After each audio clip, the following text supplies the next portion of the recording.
Sí, bueno, buenas tardes con todos y con todas. Estaba quejándome formalmente por el tener que empezar a esta hora a hacer mi presentación con tantas medidas que conspiran contra lo que quiera compartir con ustedes. Los asientos son demasiado cómodos, está demasiado oscuro y la comida fue pesada. Entonces, por favor, si roncan, que sea bajito, para no despertar a los compañeros. Yo realmente, efectivamente, la ponencia, el título de la ponencia era, además esto está demasiado alto, el título de la ponencia era Oil Watch y las resistencias, y eso me obliga a decirles solamente dos cosas: que es Oil Watch, tiene nombre de empresa petrolera, pero no es. Utiliza este nombre en inglés porque es una red de resistencia a actividades petroleras de los países del sur, África, Asia, América Latina.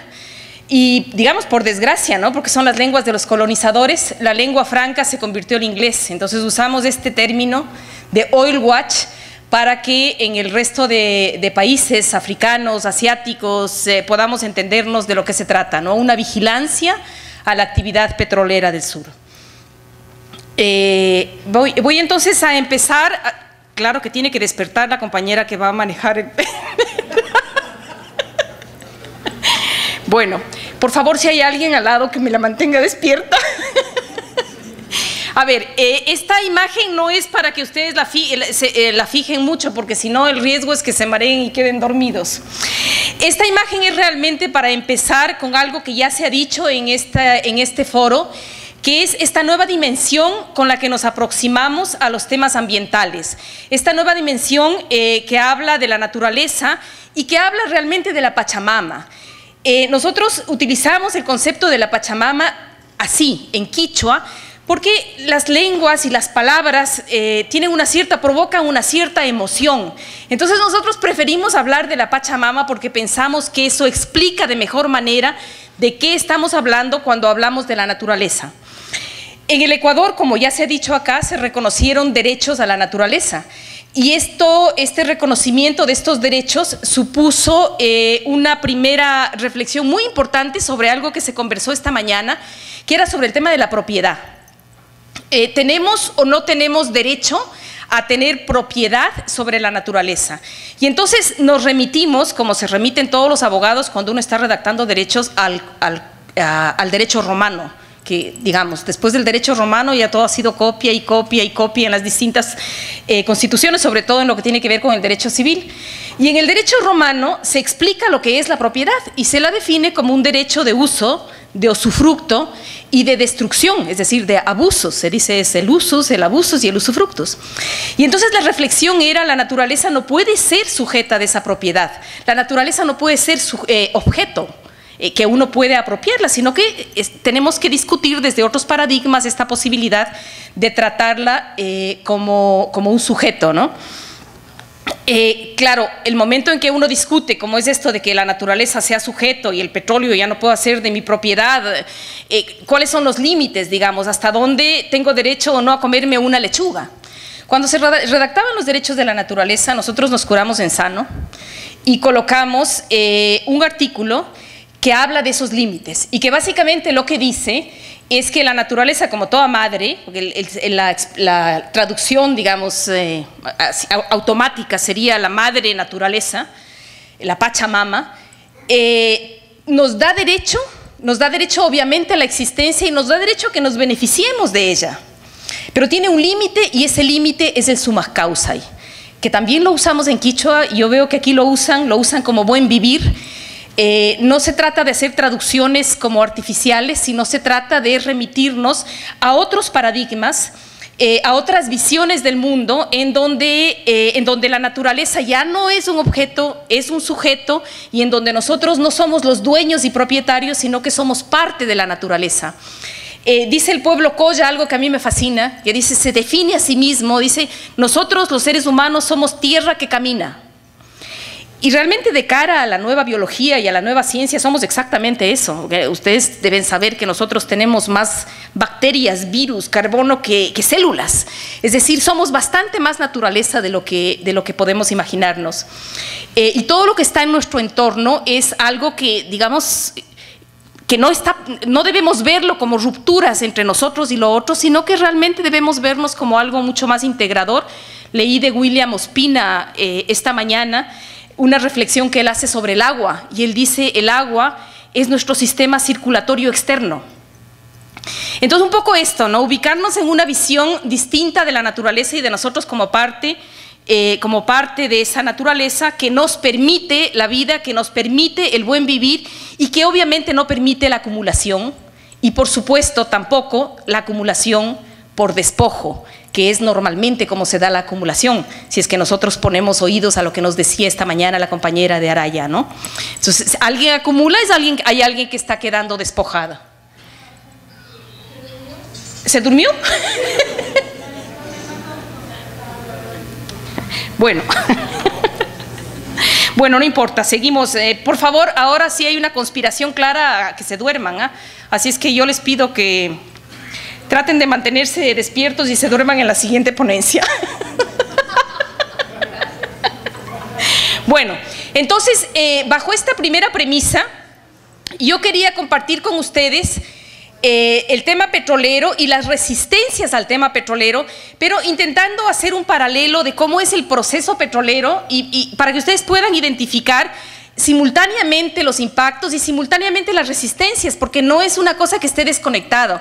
Lastimosamente, normalmente cuando nosotros escuchamos las charlas, las tradicionales charlas de los ecologistas o de los ambientalistas, vienen cargadas de una serie de quejas y de denuncias, de derrames y demás, y no siempre logramos integrar y entender cómo se da el proceso, o tampoco logramos compartir cómo se dan las reacciones frente a esto, porque digamos, la actividad petrolera es una actividad que genera muchísimos impactos, pero al mismo tiempo genera muchísimas resistencias y muchísimos mensajes absolutamente esperanzadores.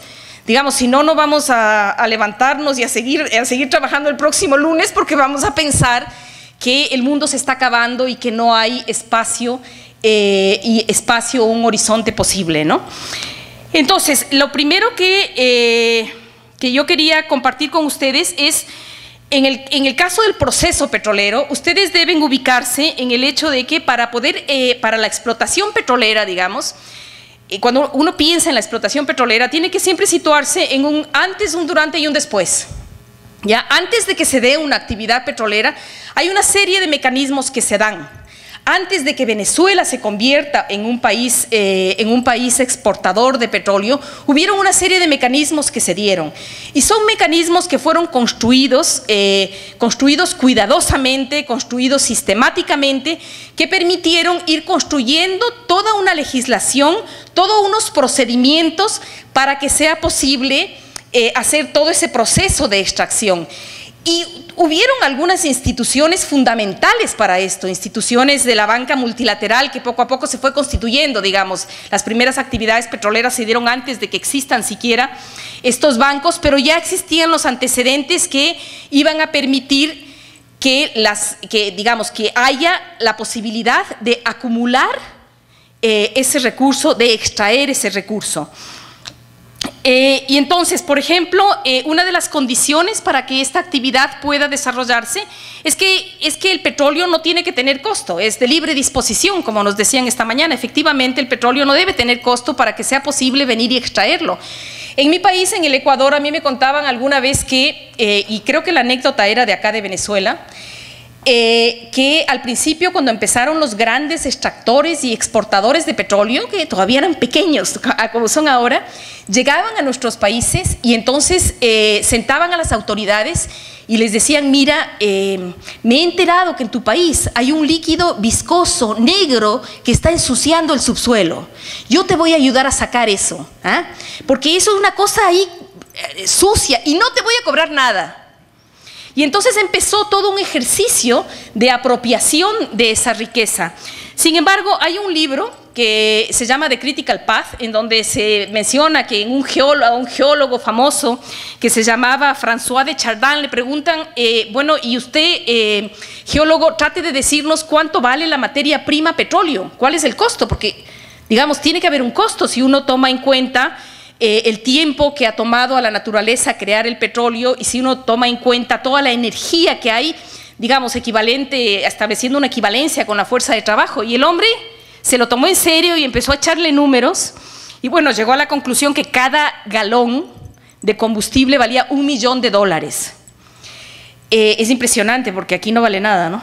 Aquí no vale nada el combustible, pero claro, es esta lógica de pensar que las cosas que la naturaleza tiene no tienen ningún valor, digamos, y no es que quiera contrastar y decir que es lo mismo el valor y el precio, porque como dice el poeta, es de necio confundir valor con precio, pero que sí tenemos que ver cómo hubo todo un negocio montado en donde estas empresas, sobre todo estas empresas de fuera, estas empresas transnacionales con ánimo de acumulación, llegaban a los países a extraer esto. Esta estructura, este proceso, esta forma de actividad petrolera se montó hace mucho tiempo y no se montó bajo premisas nacionalistas, soberanas o socialistas ni del siglo XXI ni del XIX, ni del XX.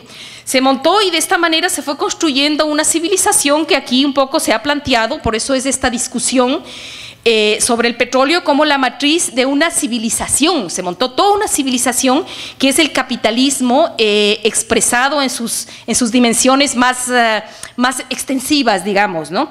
Y bueno, efectivamente ahora el petróleo es la mercancía más importante de la humanidad. Efectivamente ahora, digamos, dependemos del petróleo para muchísimas cosas y de esto voy a pasar después a retomar, ¿no? Decía que para entender el proceso petrolero, entonces decía, empezamos con el tema de unos ciertos modelos que sugieren normas antes, durante y después para que se pueda extraer, este hecho de que haya libre disposición del recurso, y este hecho de ir condicionando y creando en el entorno del petróleo todo un estilo de vida, ¿no? Que ustedes, los venezolanos, lo conocen muy bien, que es muy propio de países industrializados y que tiene básicamente que ver con un consumo exacerbado a las máximas condiciones, ¿no? Es decir, ahora se necesita más minería y más petróleo para producir más cosas. Es impresionante lo que pasa con los productos chinos. Más cosas que se producen masivamente, como si todos necesitáramos más cosas, pero que duran menos tiempo, ¿no? Es decir, un culto absoluto a la obsolescencia.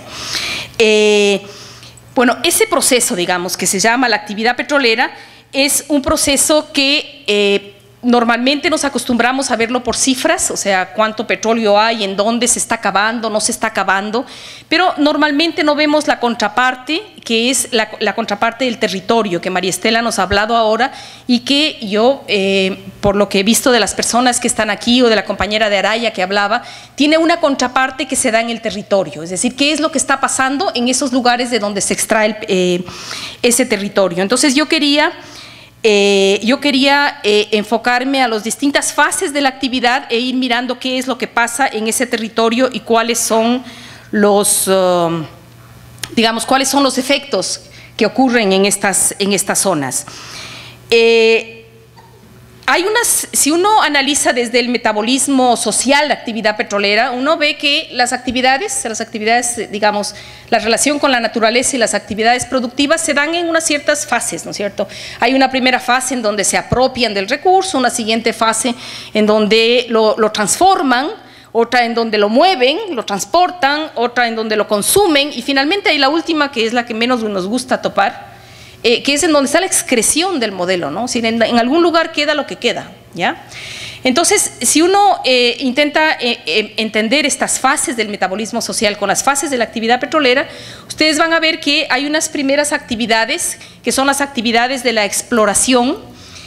Son actividades que se realizan en territorio, digamos, son las actividades que requieren, se llama actividad de exploración sísmica porque requieren de provocar pequeños sismos para ubicar en dónde están los yacimientos.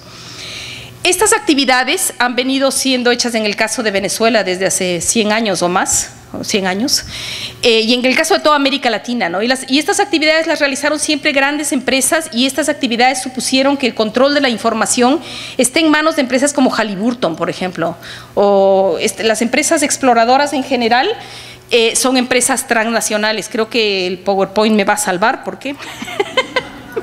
Porque si no ya me estaba cansando de animarles y de que no se duerman.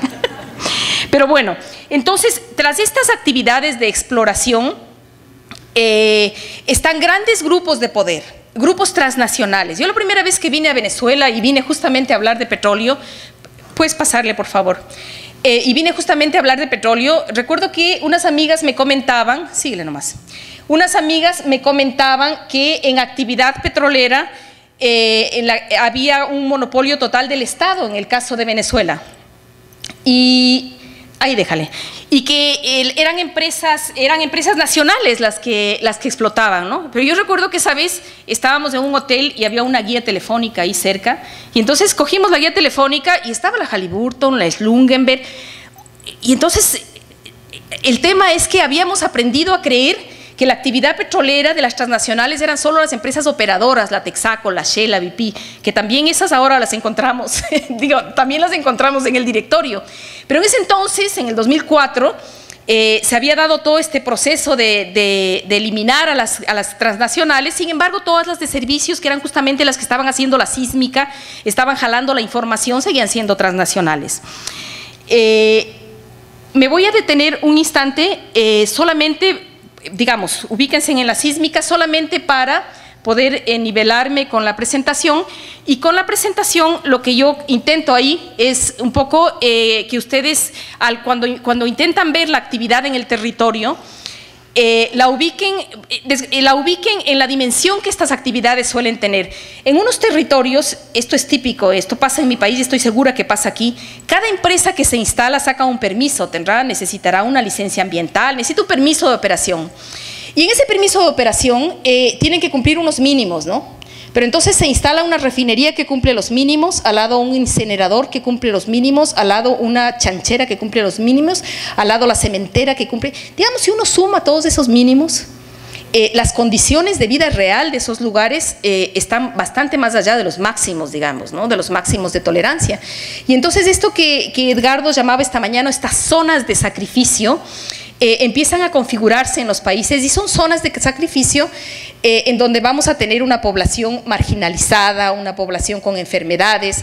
Nosotros en el caso del Ecuador utilizamos los datos oficiales para hablar sobre el tema, sobre esta relación de zona de sacrificio y empobrecimiento, porque parecería un absurdo que las zonas petroleras sean las más pobres del país, pero tienen los peores indicadores, y es fácil saber por qué. Cuando llega una actividad como la petrolera, se instala en un lugar, enseguida empieza a competir recursos. Digamos, compite el agua con la gente ya no tiene agua sana, tiene agua contaminada, compite recursos, no sé si es de cacería, si son zonas selváticas, provoca inflación, porque los trabajadores manejan más dinero y entonces la inflación empobrece a la gente y la gente se enferma. Y el Estado no tiene capacidad de montar el nivel de hospitales que se necesita para tener a la gente enferma. Entonces uno empieza a contar enfermedades, número de camas, y siempre hay déficit. Entonces nosotros tenemos un cálculo, que además lo usamos siempre y ni siquiera el Estado no nos puede refutar, que es que a más pozos el indicador de desarrollo humano baja en las zonas, no en las capitales de los países, porque el dinero sí se traslada más hacia las capitales, ¿no? Entonces, bueno, hay toda esta dinámica de contaminación y de exposición en donde obviamente se afectan las personas, se afectan las comunidades, se afecta la naturaleza. Sigue, por favor. Ahora, les había comentado entonces que la primera fase era la exploración, era la sísmica, que en esta fase es una fase en donde las empresas se van a instalar, en donde van a hacer uso de una serie, básicamente de una serie de condiciones, digamos. Hay un uso extensivo de mano de obra local a veces, digamos, normalmente porque se necesita hacer trochas y la gente local puede trabajar. La sísmica puede durar mucho o poco. No significa, se oferta mucho el tema del empleo y la gente suele creer que sí va a haber empleo porque le contratan como, no sé, para la trocha, digamos. Pero obviamente esto se desvanece inmediatamente, ¿no? Alrededor de los casos de exploración sísmica es en donde hay más procesos de resistencia en general en el mundo. Y yo diría que es el momento en donde es más fácil parar una actividad, porque las actividades exploratorias son muy costosas y si llegan a su término, entonces ya para la empresa juega el efecto de dinero perdido, si es que no se explota. Entonces, en el caso de casi todos los países, cuando se han logrado procesos importantes de resistencia, es decir, de parar operaciones, se han evitado en estas fases iniciales. Y las comunidades utilizan distintas estrategias para evitar que la sísmica se realice, ¿no? yo en estas imágenes que tienen aquí es de una comunidad que se llama Sarayaku, que ha llevado, esta zona fue concesionada hace más de 10 años, tal vez unos 13 años, pero la actividad no ha logrado asentarse porque ellos han estado frenando. Al principio lo que hacían cuando se instalaba la sísmica, que son unos cables que se instalan en el territorio conectados a dispositivos que disparan para provocar los sismos, a dinamita que se entierra y dispara, digamos, se llama pentolite realmente. Ellos cortaban los cables, ¿no? Entonces le tenían fregada a la empresa. Pero la empresa lo resolvía, pues después arreglaba el cable, ¿no? Después ellos descubrieron que era más fácil echarle una grampa en el cable, porque la grampa no se veía. Y entonces le estuvieron dando vueltas a la empresa queriendo hacer la sísmica y la empresa no logró finalmente hacer la sísmica. Ellos acaban de ganar un proceso en la CIDH por la cual la empresa tiene que retirar toda la pentolita, porque desgraciadamente les enterraron la pentolita. Entonces ahora tienen que retirar la pentolita. Esa es una actividad costosísima, carísima, o sea, fue un negocio pésimo para la empresa. La empresa se retiró, pero las medidas obligan al Estado, por haber dado un permiso que los indígenas consideran ilegal, a que retiren esa pentolita. Entonces ahora están en ese proceso, ¿no? Este es un pueblo que ha logrado una resistencia fantástica, porque es un pueblo que logró presentar su propio plan del buen vivir. Y entonces es que cuando uno habla del buen vivir y va a su territorio, uno se da cuenta que ellos sí tienen buen vivir, digamos. Este es un pueblo que no se considera pobre. Este es un pueblo que inclusive físicamente son realmente hermosos. Es un pueblo en donde la selva, viven en zona de selva, tienen ríos limpios, tienen una selva frondosa y viven en comunidad. Y han logrado manejar unas ciertas relaciones, digamos, bastante armónicas, que les permiten haber logrado evitar que les quiebren internamente en la comunidad, porque viven con una calidad de vida bastante alta, y gran parte de la resistencia se ha armado a base de llevar a la gente de esta comunidad a las zonas que sí son petroleras. Entonces ahí es fácil ver qué es lo que no es buen vivir, digamos, porque uno compara el río contaminado, río limpio, los niños jugando en el río, los niños jugando en la calle, los hospitales con enfermos, con llagas y demás, y la gente sana, guapa, bonita, con pelos bonitos, digamos, ¿no? Entonces aquí hay como un primer escenario, ¿no? Yo, antes de pasar, insistir sobre, cuando uno ve la actividad sísmica, no pierda de vista que la actividad sísmica es una actividad que se hace con empresas de servicios, que tras las empresas de servicios hay grupos de poder nacionales.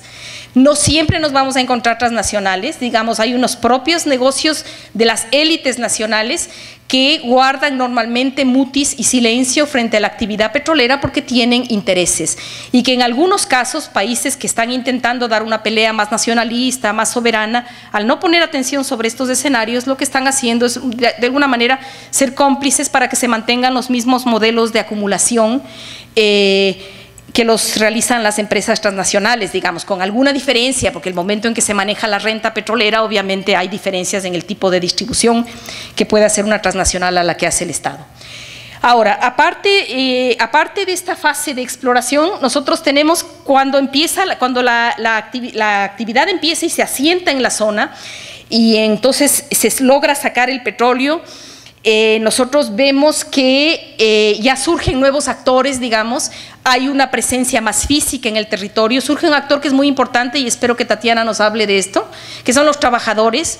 Pero es curioso porque estos trabajadores no surgen bajo la idea que teníamos en los años 60 de la Alianza Obrero Campesina o de la Alianza Obrero Indígena, no.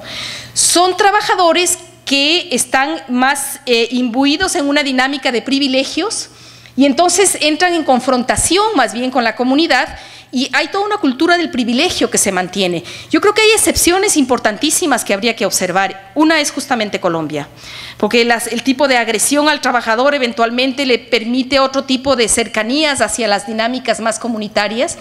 Y hay otros modelos, por ejemplo, en Noruega, los trabajadores en su pliego de peticiones incluyen el tema ambiental.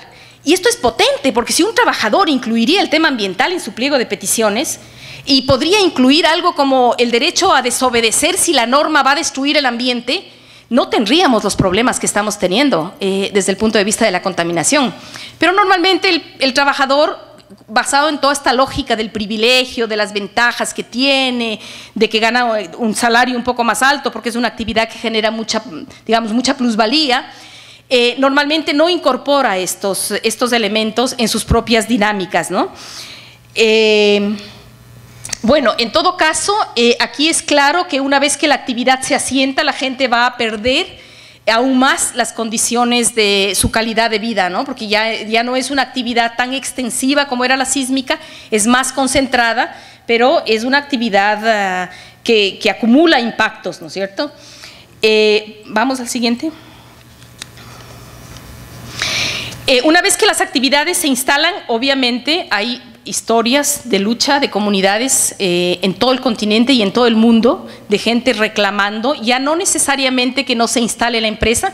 Muchos indígenas sobre todo reclaman el tema de la consulta, ¿no? Que esa es una discusión aparte, digamos, porque parecería ser que es una maravilla cuando hay cosas sobre las que no deberían consultarnos, digamos, hay cosas que sencillamente, digamos, no me pueden consultar si me van a violar, hay cosas que no se hacen.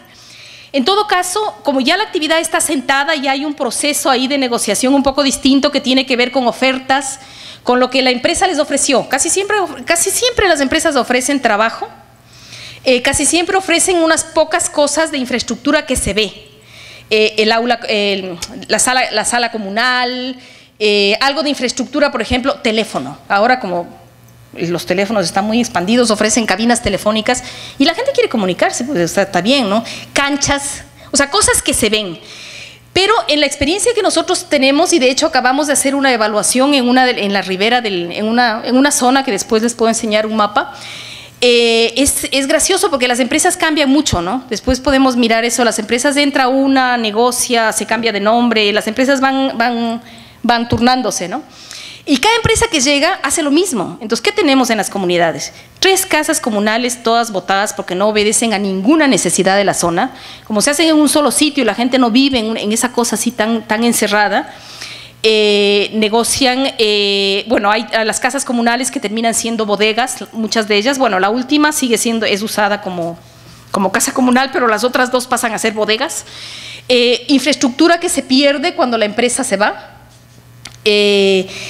Ahora se está ofreciendo mucho casas, hay un programa de vivienda que es muy aupado por el gobierno, pues son unas casas espantosas, son unas cajitas de fósforo chiquitas con techo de zinc para quienes viven en zonas lluviosas. Uno sabe lo que es eso, o sea, son casas absolutamente invivibles. Entonces las casas no se utilizan sino para cuando hay fiestas comunitarias, para evitar entrar a la comunidad, se queda la gente a dormir ahí.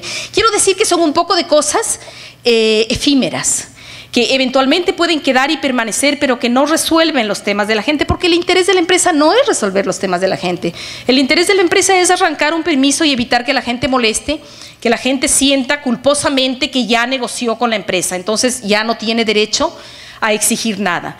En todos los convenios que se han firmado, yo he revisado convenios no solamente del Ecuador, sino he revisado convenios de muchos países, todos son bien parecidos. Hay una cláusula en donde la comunidad se niega a hacer reclamos futuros a la empresa. Entonces esta es como una constante, ¿no? ¿Pasamos? Bueno, este es un mapa de la zona petrolera ecuatoriana. Manténgalo un poco en la mente porque después vamos a tener que volver. En la zona que tiene los puntitos esos, este es un mapa georreferenciado, digamos, no parece un dibujito, pero es así como es, digamos, visto con mapa real y georreferenciado. Bueno, y dado color, ¿no? Esta es una escala muy pequeña, en escala grande se puede ver mucho más el detalle, ¿no? Esos puntitos, esas zonas negras son los pozos petroleros, esa es la zona que fue de Texaco y les voy a hablar ahora un poquito sobre el juicio de la Texaco. En el extremo está el Yasuní, y también espero poder contarles un poco de qué es lo que está pasando en el Yasuní. Y lo que está es remarcado y exagerado los ríos, porque realmente los ríos juegan el papel, digamos, aparte que es ese sistema circulatorio que dice William Ospila, los ríos tienen esta capacidad de conectar, ¿no? De conectar ecosistemas, un lugar con otro. Entonces, claro, uno puede imaginarse cuando las descargas van al río, puede imaginarse cuál es el impacto que hay, no solamente en el sitio, sino cómo este se va expandiendo, ¿no? Pasa a la siguiente.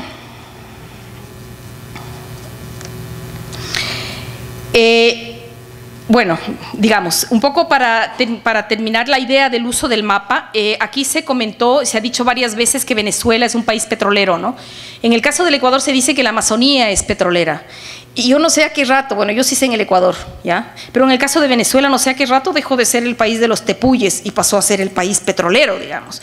Porque Venezuela tiene otras cosas maravillosas, o sea, estas estructuras de los tepuyes es una cosa fantástica que nadie quisiera irse de esta vida sin poderla conocer. Pero ahora cuando uno piensa Venezuela, piensa solamente en el petróleo, ¿no? En el caso de la Amazonía ecuatoriana es igual. La idea de cómo esta actividad se asienta en nuestro imaginario y en nuestras mentes es suponiendo que no hubo nada antes y que por lo tanto no hay nada después. Y la gente que allí vive es gente que no existe, porque lo que hay son pozos petroleros y lo que nos define somos país petrolero o en el caso nuestro Amazonía petrolera. Pero realmente nuestra historia petrolera es un poco más reciente, tiene 40 años, tal vez un poquito más. Digamos, yo le he escuchado a mi madre decir cuando sacaron el primer barril y la gente lo recuerda, digamos, es una historia inmediata. Si lo ponemos de escala geológica no ha pasado nada de tiempo, pero si lo ponemos en escala de la vida de la gente, o sea, es una historia casi inmediata.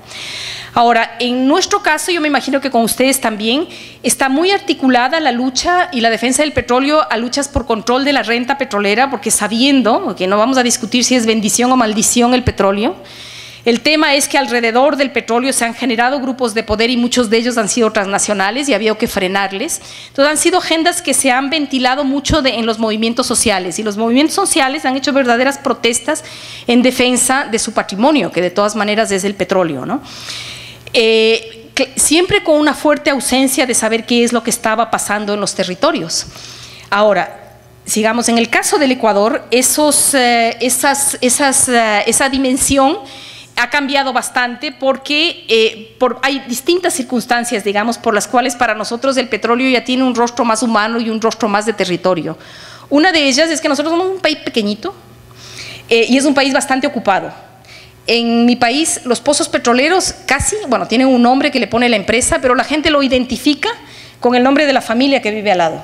Entonces ahí está el pozo de Don Ureña y uno sabe cuál es el pozo de Don Ureña. Porque está una zona muy ocupada. Creo que es un poco distinto aquí, ¿no? Aquí las extensiones son más grandes, la gente está concentrada en otros lugares. Entonces, para nosotros ha sido muy fácil conocer con bastante precisión qué es lo que pasa. Y de hecho, creo que el Ecuador se ha convertido en una suerte de escuela sobre el impacto de la actividad petrolera. Si ustedes van en 2 días, yo les puedo enseñar, en 2 días exagerando, normalmente hacemos en un día, hacemos una ruta que no es muy grande y uno va a ver la sísmica, el pozo de perforación, un pozo antiguo, las zonas de desechos, las tuberías, o sea que es una realidad que nos es cercana y siempre acompañados de la gente que vive ahí, porque son territorios ocupados por gente que obviamente tiene una serie de reclamos, digamos, evidentes, ¿no? Con una calidad de vida bastante desmejorada. Son gente que llegó a la zona pensando que iba a tener trabajo, que iba a tener empleo. Una de las cosas que promueve la actividad petrolera son zonas de ocupación, son zonas de colonización, porque la actividad necesita empleo, sobre todo empleo, no sé, necesita gente que lave la ropa, que tenga hoteles, que provea comida, que haga estas cosas, ¿no? Entonces, esa es como la actividad de extracción. Ahora decía, para irme un poco así rápidamente, las siguientes fases ustedes tienen que, esa mercancía, ese petróleo que sale tiene que circular, digamos, en la fase primera, en la fase de extracción, hay que hacer un mínimo proceso de separación porque el petróleo viene acompañado con agua, que no es agua, yo creo que ahí empezamos a confundirnos, no es agua, es una cosa tóxica mezclada de sales pesados, de químicos que le inyectan, es decir, es un líquido ahí, muy contaminante, transparente, eso sí, muy caliente, pero uno no alcanza a dimensionar cuán contaminante es, porque si uno ve el río con una mancha negra no se bebe ese río, pero si uno ve un río transparente eventualmente es más, digamos, es más fácil que no se sepa qué es lo que pasa, ¿no? Si acaso a veces esta agua da espuma y los petroleros en el caso de mi país suelen decir que es un agua tan buena que es como la leche, hasta da espuma, dicen. Bueno, en estas fases es bien interesante las luchas que han habido en todo el continente, porque esta es una de las fases que está siendo reprivatizada nuevamente. Las empresas transnacionales están teniendo conciencia de la importancia que es el transporte, entonces están empezando a construir muchos oleoductos ahora nuevamente en manos privadas. Y claro, la gracia de las empresas privadas es que tienen su negocio en dos partes. Por una parte, en el control de esta riqueza que va a fluir por allí, pero también en la infraestructura misma, ¿no? Porque el Estado tiene que pagar por la construcción de ese servicio que se llama transporte. Y en nuestro caso, estamos empezando a ver que los nuevos oleoductos que se construyen a los 5 años ya revientan. No así los viejos que se construyeron en la primera etapa. Es decir, el tema de la obsolescencia, de ese zapato que se me rompe a los 2 días, o de esa camisa que le meto a la lavadora y se rompe, también pasa en este tipo de infraestructura, sobre todo cuando hay estos procesos de reprivatización con las empresas de servicios. ¿Cómo gana una empresa de servicios? Una empresa de servicios gana reparando esos tubos. Yo estuve antes de venir acá en la zona petrolera y me encontré con unos petroleros que estaban hablando de un nuevo descubrimiento que hicieron en una zona que se llama ya Tarapoa. Habían perforado un pozo y le había salido un pozo maravilloso, tenía 100 barriles y 0 corte de agua. 0 corte de agua significa que ese petróleo que normalmente viene mezclado con agua, salía sin agua, entonces no iban a haber esos desechos, ese líquido no iba a estar. Pero como hay esta desesperación por tener más y más petróleo, y porque este campo es un campo que ha sido entregado para la administración a una empresa privada de servicios que se llama Certecpet. La empresa se compró, digamos, son negocios relacionados entre parientes y demás, una bomba para que el petróleo salga más rápido. Y entonces le pusieron la bomba y empezó el campo a producir 120 barriles por día. Pero ya tenía un corte de agua de 20%, o sea, ya salía de cada 100 barriles 20 de agua. Claro, a ellos no les importa eso porque solo echan al río, ¿no? Pero entonces esto para que ustedes miren cómo es el proceso y el negocio de estas empresas que giran alrededor del petróleo, que no solamente son las grandes sellos de BP, Shell, Texaco, sino que son un montón de inversiones que están en una escala casi oculta, ¿no?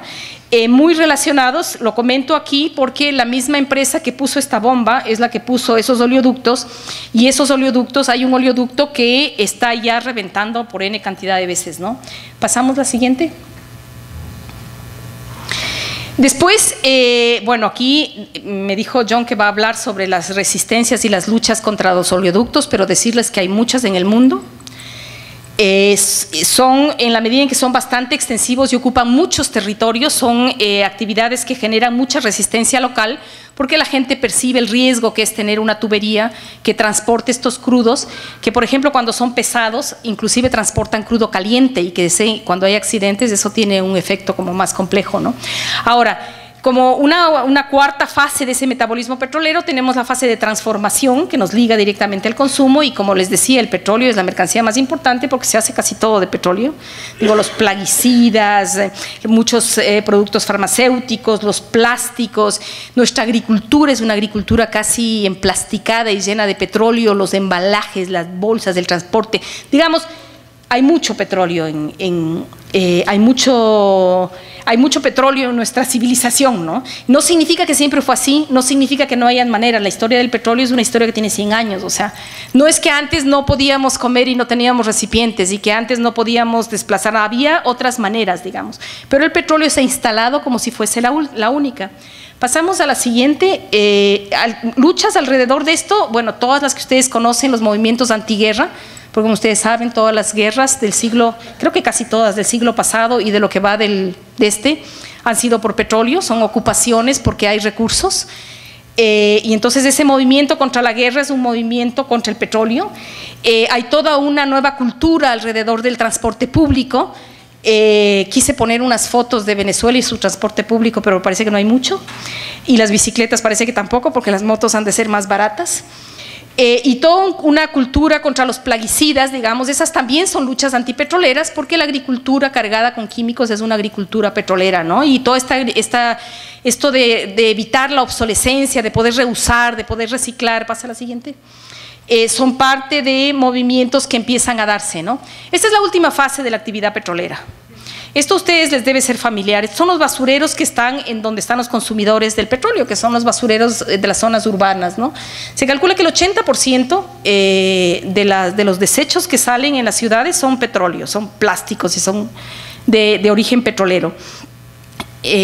Siguiente. Y entonces obviamente las luchas, muchas luchas que se han organizado alrededor de la basura son luchas que tienen un sello petrolero. También hay algo en la fase de excreción, digamos, que son los derrames, son esas pérdidas que hay del petróleo. Aquí voy a comentar unas 2 o 3 cosas de procesos que se están llevando en el Ecuador que me parecen muy importantes.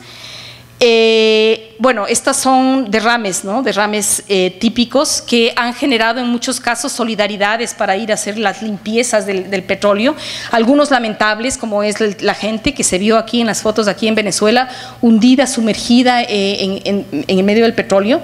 Para quienes son médicos o saben, sumergirse en el petróleo es casi como beberse el petróleo, pues hay zonas en el cuerpo que, digamos, que casi que uno absorbe tanto como cuando se lo bebe. Esta última foto que está en uno de los extremos es por una demanda que nosotros pusimos en el Ecuador junto con personas de distintos continentes. Ahí está Nimo Base, de los que se nota, Bandana Shiva, si no me equivoco, y hay algunas otras personas ecuatorianas, contra el derrame de la BP. Y entonces uno puede decir, ¿cómo la BP? La BP no está en el Ecuador, no es una empresa que opera en el Ecuador. Y el Golfo de México tampoco está en el Ecuador. Pero utilizando un poco la figura de los derechos de la naturaleza, nosotros le estamos llamando a la BP a que, digamos, le estamos demandando en el Ecuador por derechos del mar, por derechos de la naturaleza. El lunes pasado, el lunes que acabo de llegar, hubo la audiencia de conciliación. Obviamente la BP no estuvo, pero la BP ya se adelantó a contratar un mismo bufet que está defendiéndole a la empresa Texaco. El argumento es que no tiene nada que ver el Ecuador con el caso, pero intentamos problematizar sobre el hecho de que la Pachamama no tiene fronteras.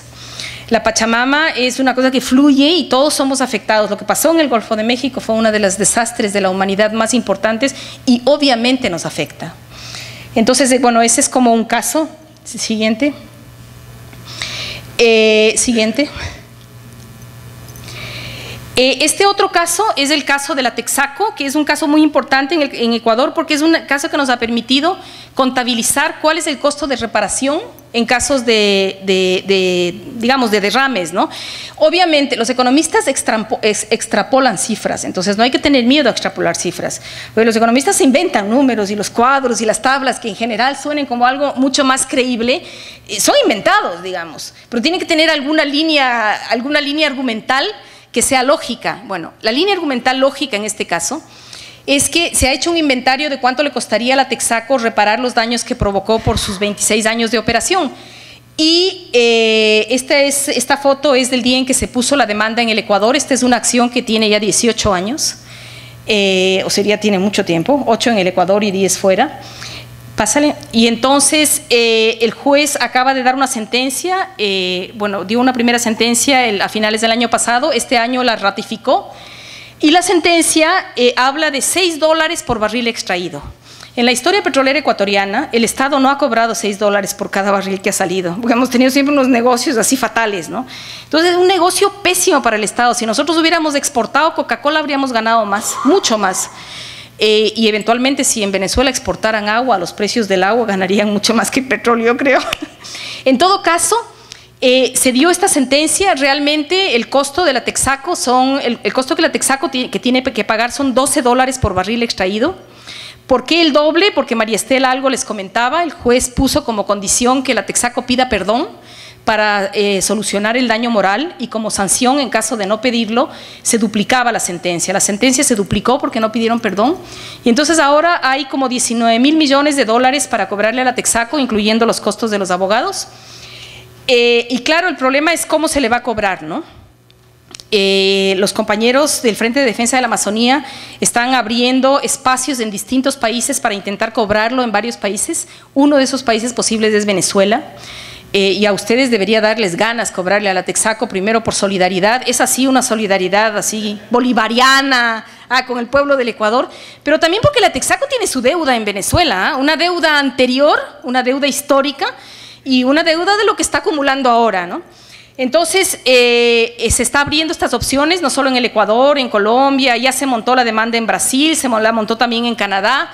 Hay distintos lugares. Ustedes dicen, bueno, ¿por qué no en Ecuador? Porque en Ecuador ya se fueron y dejaron una cuenta con $10.000. ¿Por qué no en Estados Unidos? Porque en Estados Unidos se blindaron, lograron una resolución con estos consejos de arbitraje de que les blinden sus cuentas y el Ecuador no puede cobrar en Estados Unidos. Pero la ventaja, la buena noticia, es que los sistemas estos de juicios penales y administrativos pueden cobrarse en cualquier parte del mundo. Entonces ahí hay como escenarios de solidaridad en lo que es posible meternos, ¿no? Pasa a la siguiente. Esta es básicamente para plantearles que efectivamente hay a nivel mundial hay una alerta por el tema petrolero.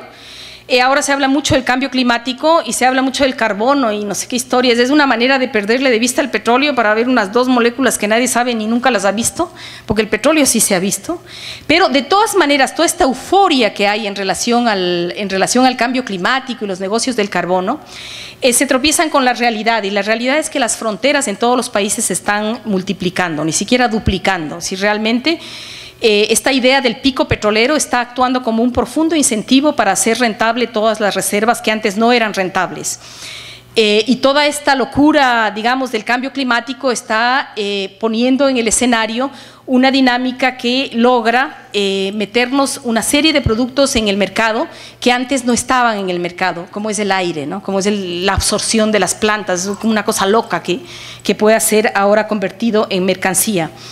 En ese mapa que acabamos de pasar, lo que veíamos son cómo eran las zonas petroleras en el 92 y las del 2012, es decir, que les digo, la imagen es al 2011, porque si fuese al 2012 sería mucho más grande, porque estos últimos 2 años, la cantidad de concesiones ha crecido impresionantemente.